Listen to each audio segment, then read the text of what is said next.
আসসালামু আলাইকুম, বেঙ্গল কিচেনে সবাই স্বাগত। আজকে মটন আলুর কষা রেসিপি আপনাদের শেয়ার করে আপনারা দেখতে থাকুন। দেখুন বন্ধুরা,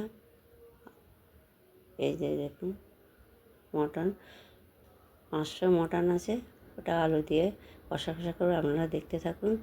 যে সকল বন্ধুরা আমার ইউটিউব চ্যানেলে নতুন তারা সাবস্ক্রাইব অবশ্যই করবেন। ফেসবুক থেকে দেখছেন তারা পেজটা আমার ফলো করে আমার পাশে থাকবেন। প্রথমে গ্যাস জ্বালিয়ে কড়া বসিয়ে দিলাম, পরিমাণ মতন তেল দিলাম, দিয়ে তেল গরম হয়ে গেছে, আলুগুলো দিয়ে দিলাম, ওর উপর নুন দিয়ে দিলাম, হলুদ গুঁড়ো দিলাম, দিয়ে আলুগুলো ভালো করে নাড়াচাড়া করে ভাজা করে নিতে হবে, লাল লাল করে ভাজা করে নিতে হবে। দেখুন বন্ধুরা, এই যে উল্টে পাল্টে ভালো করে ভেজে নিতে হবে।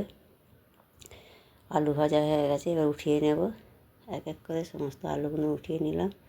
ওই তেলের মধ্যে তেজপাতা, শুকনো লঙ্কা, লং, এলাচ, দারচিনি সমস্ত উপকরণ ভালো করে ভাজা করে নিলাম। পেঁয়াজ কুচি দিলাম, পেঁয়াজগুলো ভালো করে ভাজা করে নিতে হবে। আদা রসুনের পেস্ট দিলাম, আদা রসুন পেস্টটা ভালো করে নাড়াচাড়া করে কষে নিলাম গন্ধ যাওয়া পর্যন্ত। টমেটো কুচি দিলাম, টমেটো কুচি দিয়ে নুন দিয়ে ভালো করে নাড়াচাড়া করে নিলাম। ওর মধ্যে মাংসগুলো দিয়ে দিলাম, মটন দিয়ে ভালো করে নাড়াচাড়া করে কষা ভাজা করে নিতে হবে। চাপা দিয়ে দিলাম, আবার চাপা উঠিয়ে নেব, নিয়ে আবার ভালো করে কষে নেবো ভালো করে। তারপর শুকনো মশলা, লঙ্কার গুঁড়ো, হলুদ গুঁড়ো, ধনে জিরের গুঁড়ো দিয়ে ভালো করে কষে নিতে হবে। এবং বন্ধুরা চাপা দিয়ে ভালো করে কষে নেব। দেখুন বন্ধুরা কতটা সুন্দর কালার এসছে দেখছেন।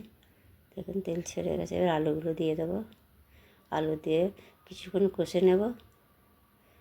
কষানো হয়ে গেছে, দেখুন এবার পরিমাণ মতন পানি দিয়ে দেবো। পানি দিয়ে দিলাম, চাপা দিয়ে দিলাম। এবার ফিরে আসছি, দেখুন আপনারা উঠিয়ে দেবো হয়েছে কি না। দেখুন চেরা কাঁচা লঙ্কা দিয়ে দেবো, দিয়ে আবার চাপা দিয়ে দেবো। আমার এই রেসিপি যদি ভালো লাগে আপনারা লাইক, শেয়ার, কমেন্ট অবশ্যই করবেন। কমেন্টে জানাবেন আমার এই রেসিপি কেমন হয়েছে। মশলার গুঁড়ো দিলাম, গরম মশলার গুঁড়ো দিয়ে ভালো করে নাড়াচাড়া করে নিলাম। বন্ধুরা দেখুন কতটা সুন্দর কালার এসছে, দেখুন এই যে। এবার দেখুন বন্ধুরা ভালো করে নাড়াচাড়া কষা ঝোল রাখবো না। আমার মতন এইভাবে আপনারা রান্না করে দেখবেন কতটা টেস্ট হবে। আপনারা না রান্না করলে বুঝতে পারবেন না। দেখুন বন্ধুরা এত সুন্দর টেস্ট হয়েছে, আমাদের বলে বোঝাতে পারবো না। আপনাদের দেখাচ্ছি, দেখুন কতটা সুন্দর কালার আসছে।